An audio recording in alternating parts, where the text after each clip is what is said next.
स्टँडवर चाललेलो गाड्या बघा आपण इकडे पोरं काय गाड्या प्रवास सुट्टी देत नव्हती.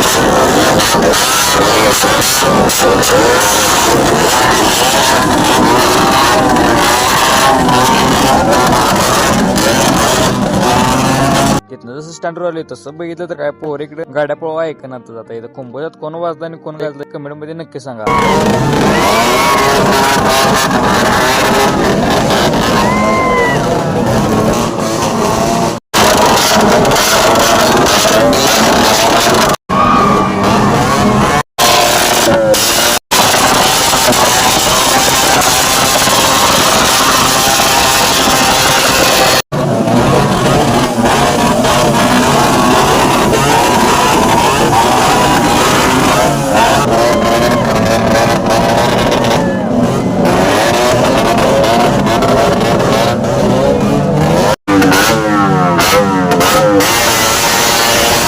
आपल्या सगळ्या इंस्टा फॅमिलीला छत्रपती शिवाजी महाराज यांच्या जयंतीच्या हार्दिक शुभेच्छा. आणि कुंभोजमध्ये कोण गाजलाय कमेंट मध्ये नक्की सांगा आणि जाताना तुमच्या भावाला फॉलो करायला विसरू नका.